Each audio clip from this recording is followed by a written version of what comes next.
कुछ भी नहीं बचा, कुछ भी नहीं बचा। अकबर बीरबल की कहानी। अपने प्रश्न के लिए प्रसिद्ध बादशाह अकबर दरबार आए तो बीरबल कहीं नजर नहीं आए।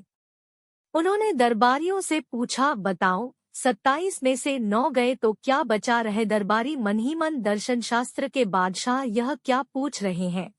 क्या हम लोगों का कोई बच्चा है? इतना आसान सवाल हल नहीं कर फायदा। सभी दरबारियों ने एक ही उत्तर दिया, हुजूर 27 में से 9 निकले पर 18 बचे, ये तो आमोद प्रमोद ही है, कुछ भी नहीं बचा। बादशाह मुस्कुराए, फिर बीरबल के आने का इंतजार करने लगे। बीरबल दरबार में आस्थाए शहंशाह ने आपसे भी यही सवाल किया। बीरबल ने उत्तर दिया, हुजूर कुछ भी नहीं बचा। बीरबल के इस उत्तर से सभी आश्चर्यचकित रह गए। उनके जवाब में कोई भी तथ्य नहीं दिखाया गया तो बीरबल ने आगे कहा, इसमें आश्चर्य की कोई बात नहीं है। 27 नक्षत्र साल भर में होते हैं, इनमें से 9 नक्षत्रों को हटा दिया जाए तो जो बच गया तो इस दुनिया का कोई भला नहीं होने वाला। वैसे मैंने कहा था कि 27 में से 9 के चले जाने पर कुछ भी नहीं बचा। शहंशाह अकबर बीरबल के जवाब से बहुत प्रसन्न हुए और इसके लिए उन्हें और भी अधिक धन्यवाद दिया। सच्चाई के मसीहा बीरबल। अकबर बीरबल प्रसिद्ध कहानी। हिंदी में बादशाह अकबर दरबार में अभी बैठे ही थे कि उसी दरबार में एक हत्या का मामला आया था। बदमाशों को बड़ा ही बुरा लगा कि आज की शुरुआत हत्या के मामले से ही हो रही है। बादशाह ने हुक्म दिया, यह हत्या का मामला है, इसमें अपडेट करना ठीक नहीं होगा। इस मामले की सुनवाई अगले दिन होगी। अपराधी को मौका मिल गया। वह दूसरे दिन दरबार से पहले ही बीरबल के घर पहुंच गया और दरबार की तैयारी के लिए बीरबल के सामने गिड़गिड़ाने लगा, हुजूर आप बुद्धिमानों के हैं, मैं बड़ी आशा लेकर आपकी शरण में आया हूँ। मेरी फांग की सजा उम्र समूह में अंकित हो जाएगी तो मेरा कमरा आपका यह उपकार जीवन भर नहीं भूलेंगे। मसीहा बीरबल की सच्चाई। बीरबल यह सब सुनकर अवाक रह गए। आगे बोला, हुजूर मेरी प्रार्थना है कि मेरी तरफ से आप ही बहस करें। बीरबल ने उत्तर में कुछ नहीं कहा। मामला अदालत में पेश हुआ। बादशाह अकबर ने अपराधी को उम्रकैद की सजा सुनाई। अजीब चमत्कार भी हुआ और खुश भी हुआ। वह धीरे धीरे कमरे में आकर बीरबल के सामने आया और बोला, हुजूर लाखों लाख दीवाने, तुमने मेरी फांसी की सजा उम्र कैद में करवा दी। मैं तुम्हारा ताम्र कर्जदार हूँ। यह सुनकर बीरबल ने कहा, हाँ, मुझे इस मामले में बड़ी परेशानी उठानी पड़ी है। जहाँपनाह तो शांति मित्रता समझकर छूट जा रहे थे। मेरे बार बार के चित्रों पर उन्होंने शत्रुतापूर्ण आयु कैद की सजा दी है, क्योंकि मुझे केवल यह पता चला है कि मेरे घर पर किसने अपराध किया है और मेरे घर पर अपने अपराध के बारे में भी बताया गया है। असल यही थी। यह देखकर आश्चर्य हुआ, हतप्रभ रह गया। वह माथा पीट कर रह गया कि बीरबल के सामने उसने अपना अपराध कबूल क्यों किया। किसकी पत्नी? अकबर बीरबल स्टोरी। एक सौदागर अपनी खूबसूरत पत्नी के साथ एक एमबीएम से मिलने जा रहा था। वे अभी कुछ ही दूर थे कि रास्ते में उन्हें एक किसान मिल गया। किसान अपनी बैलगाड़ी पर था। डीलर की खूबसूरत पत्नी को देखते ही किसान का ईमान डोल गया। डीलर से बोला, लाला जी आप किस गांव में जा रहे हैं? डीलर ने गांव का नाम बताया। जैसे ही किसान ने झट से पढ़ा, मैं भी तो वही बोल रहा हूँ। आप ऐसा करे, अपनी पत्नी को मेरी गाड़ी में रखे। सौदागर ने बिना सोचे समझे ही अपनी पत्नी को गाड़ी में बिठाया और खुद ही पैदल चलने लगा। किसकी पत्नी? अकबर बीरबल स्टोरी। कुछ दूर जाने के बाद किसान ने बैलों को पीटना शुरू कर दिया। गेंद तेज तेज चलती है। डीलर भी गाड़ी के पीछे पीछे दौड़ने लगा। किसान तो उसकी पत्नी पर लट्टू था। उसने उसे तरह तरह की सब्जबाग शुरू कर दी और उसे अपने पक्ष में कर लिया। जब गांव आया तब डीलर ने किसान को आवाज देकर कहा, भैया गाड़ी रोको, हमें जिस गांव में जाना है वह गांव आ गया है, मेरी पत्नी को गाड़ी से उतारो। दो किसान बोले, मेरा गांव तो अभी आगे है और ये पत्नी नहीं है, ये तो मेरी पत्नी है। डीलर किसान की बातें सुनकर अवाक रह गया और गाड़ी के पास आ गया। फिर वह चिल्लाने लगा, यह दलित किसान मेरी पत्नी को अपनी पत्नी को बता रहा है और वह गाड़ी से उतर नहीं रहा है। डीलर की बातों से कुछ लोग हैरान रह गए, लेकिन कोई भी कुछ नहीं बोल सका। दोनों ने शहंशाह अकबर के दरबार में बहस करते हुए कहा। बादशाह अकबर ने उन दोनों की बातें सुनकर बीरबल को हुक्म दिया कि इस मामले को सुलझाया जाए। बीरबल ने वादी विरोधी दोनों को गौरव से देखा, फिर घर में उस महिला को अपने पास बुलाया और पूछा, आखिर मामला क्या है, सच सच बताओ। वह औरतें कुछ नहीं बोली। बीरबल ने कुछ देर तक वैज्ञानिक रहे, फिर उस महिला को शक की दवा दी और कहा, इसमें पानी भर कर ले आओ। औरतें कुछ समझ न आए। दवात में पानी की दुकान स्थापित की गई। बीरबल ने दवात से छीनी और कुछ शब्द लिखे देखे। दावे में पानी की मात्रा सही थी। बीरबल ने सौदागर से कहा, तुम अपनी पत्नी को ले जा सकते हो। यह उनकी पत्नी है। किसान को लूटने और दूसरी की पत्नी को हथियाने की कोशिश करने के अपराध में सजा मिलेगी। शहंशाह ने आश्चर्य से कहा, बीरबल, तुम्हें क्या पता चला कि यह महिला सौदागर की ही पत्नी है? बीरबल बोले, जहांपनाह, मैंने उस औरत पर पानी का मुकदमा चलाया था। वह महिला ड्रगट में पानी भर कर लाई, धीरे धीरे पानी हासिल करने के लिए उपयुक्त थी। इससे मैंने अनुमान लगाया कि यह किसान की नहीं बल्कि डीलगर की पत्नी है, क्योंकि डीलगर अकाउंट बनाने के समय कभी कभी उन्हें पानी की तलाश में ही डलवाता होगा। बीरबल के इस तर्कपूर्ण विचार से आश्चर्यचकित अकबर बादशाह बहुत खुश हुए। मैंने दोनों नर बच्चों के रंग पूछे हैं। बादशाह ने कहा, जी यही तक याद है। उनमें से एक तो काला है और एक शायद सफेद। जरा मैं एक बार फिर देख आता हूँ। और व्यक्ति चौथी बार गया, आकर बताया कि नर काला सफेद और दूसरी बादामी। मादाओं में से दो काली और एक बादामी है। बैठ। बादशाह ने कहा। व्यक्ति बैठ गया। अब बीरबल को यहाँ बुलाया जाए। बादशाह ने आदेश दिया। बीरबल ने आते ही कहा, हुजूर, अभी तो एक दिन और बाकी है। मैं परसों अपने आप ही आ जाता। जरूरी काम है। सेवा बताए। हमारे महल के पीछे के भाग में अजीब सी आवाजें आती हैं, जैसे कभी कुतिया के भौंकने की, कभी कुतिया के बच्चों की कूकू, कभी गुर्राने की। देख कर आओ, माजरा क्या है? जरा जल्दी लौटना। अच्छा जहांपनाह। बीरबल चले गए। बीरबल जब लौटे तो बादशाह ने प्रश्न किया, क्या माजरा है? कुतिया ब्याही है, 5 बच्चे दिए हैं, वे सब कूकू करते हैं। कुतिया गुर्राती या भौंकती रही होगी रात में। कोई बात नहीं है, वहाँ 5 बच्चे हैं। उनमें नरमादा कितने कितने हैं? 2 नर, 3 मादाएं हैं। बीरबल ने बताया। रंग किस प्रकार के हैं? एक नर काला सफेद, दूसरा बादामी। मादाएं 2 काली और 1 बादामी है। बीरबल का उत्तर सुनकर बादशाह प्रसन्न हो गए। उन्होंने अपने दिल पर गर्व किया कि उन्हें एक बुद्धिमान व्यक्ति मिला है जो उनके साथ रहता है।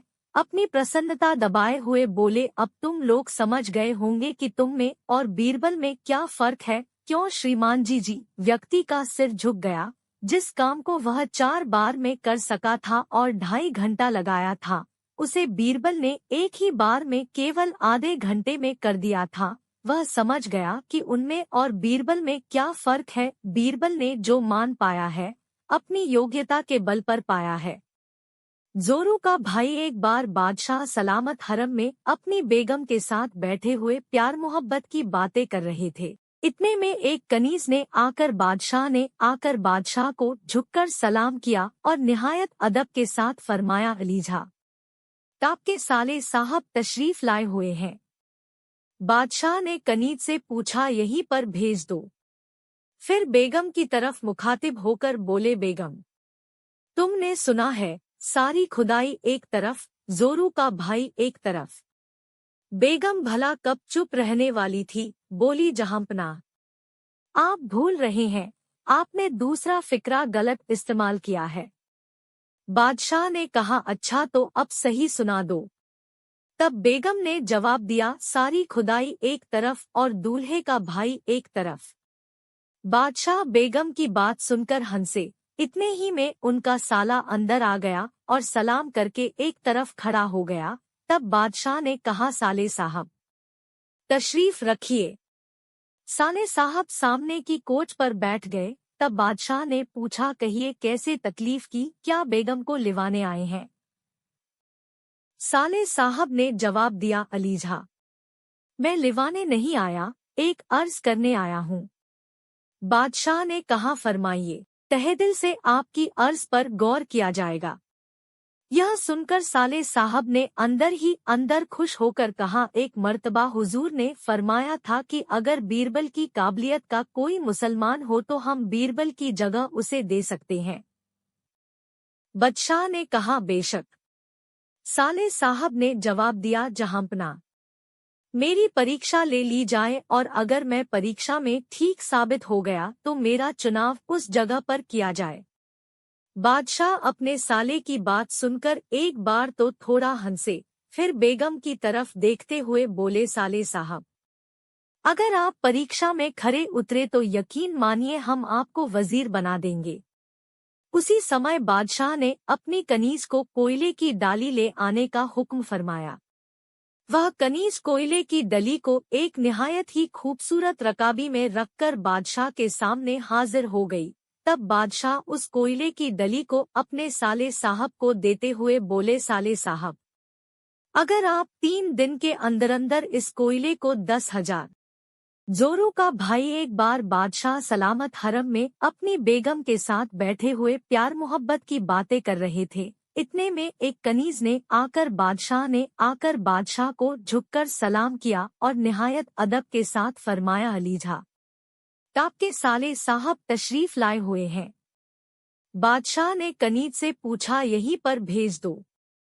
फिर बेगम की तरफ मुखातिब होकर बोले, बेगम, तुमने सुना है, सारी खुदाई एक तरफ, जोरू का भाई एक तरफ। बेगम भला कब चुप रहने वाली थी, बोली, जहांपना, आप भूल रहे हैं, आपने दूसरा फिक्रा गलत इस्तेमाल किया है।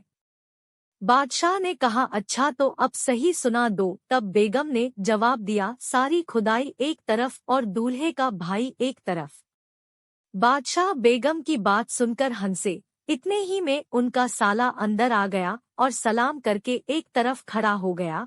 तब बादशाह ने कहा, साले साहब तशरीफ रखिए। साले साहब सामने की कोच पर बैठ गए। तब बादशाह ने पूछा, कहिए कैसे तकलीफ की, क्या बेगम को लिवाने आए हैं?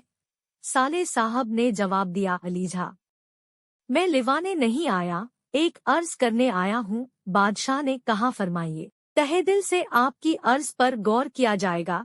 यह सुनकर साले साहब ने अंदर ही अंदर खुश होकर कहा, एक मर्तबा हुजूर ने फरमाया था कि अगर बीरबल की काबिलियत का कोई मुसलमान हो तो हम बीरबल की जगह उसे दे सकते हैं। बादशाह ने कहा, बेशक। साले साहब ने जवाब दिया, जहांपना, मेरी परीक्षा ले ली जाए और अगर मैं परीक्षा में ठीक साबित हो गया तो मेरा चुनाव उस जगह पर किया जाए।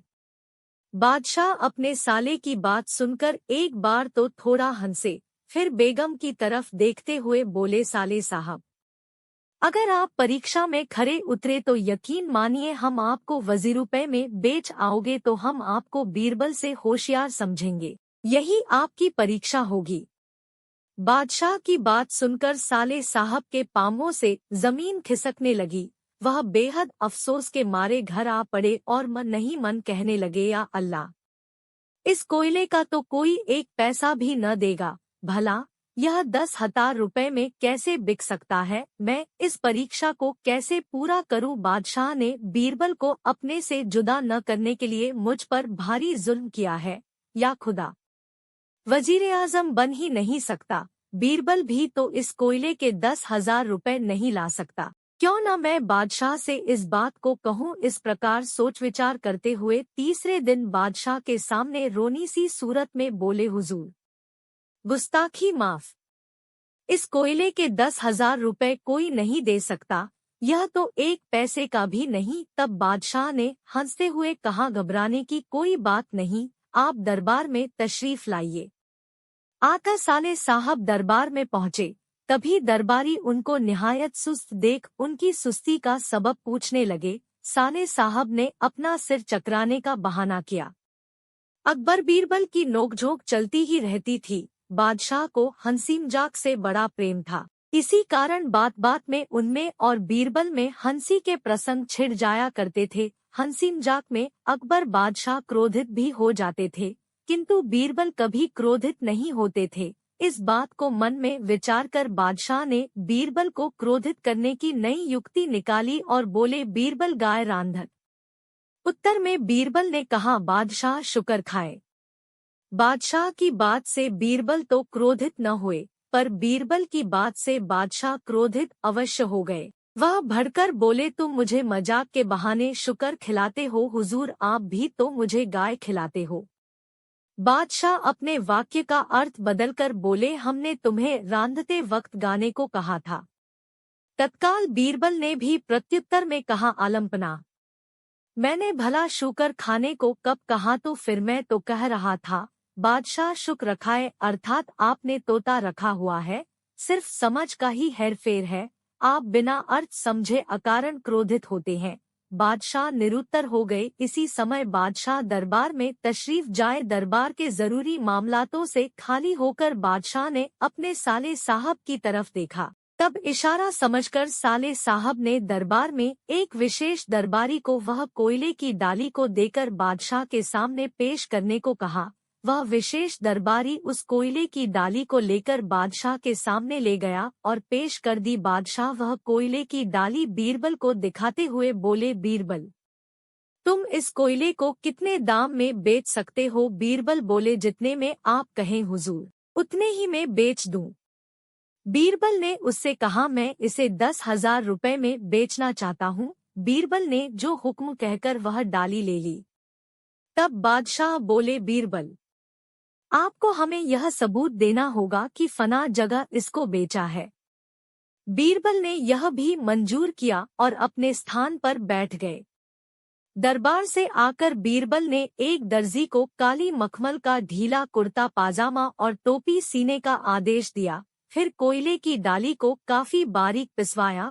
जब पिसते पिसते वह डाली सुरमे जैसी हो गई तो उन्होंने उसे एक आलीशान जवाहरात की डिब्बी में रखा। फिर उस डिब्बी को लेकर एक सोने के डिब्बी के अंदर रखा। इसके बाद उस डिब्बी को एक बड़ी चांदी के डिब्बी के अंदर रखा।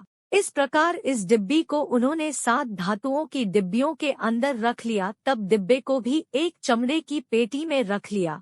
इसके बाद एक काली आबनूस की हीरे पन्ने के नगों से जड़ी हुई छड़ी निकाली, जिसकी मूठ सोने की थी। इतने में ही दर्जी कपड़े ले आया। उन कपड़ों में भी बीरबल ने जगह पर कीमती जवाहरात और नग जड़ लिए। गले में भी बेशकीमती नगों की मालाएं पहन ली। तब कपड़े पहने, हाथ में वह छड़ी लिए बीरबल मुंबई पहुँचे, जहां एक आलीशान सराय में जाकर आलीशान कमरे में जा ठहरे और शहर में मुनादी करा दी कि शहर बगदाद से एक सुरमे वाला आया है, जिसके पास ऐसा सुरमा है जिसे लगाने से उसके मरे हुए घरवाले दिखाई देने लगते हैं। उस आला दर्जे के सुरमे की एक सलाई की कीमत 10,000 रुपए है।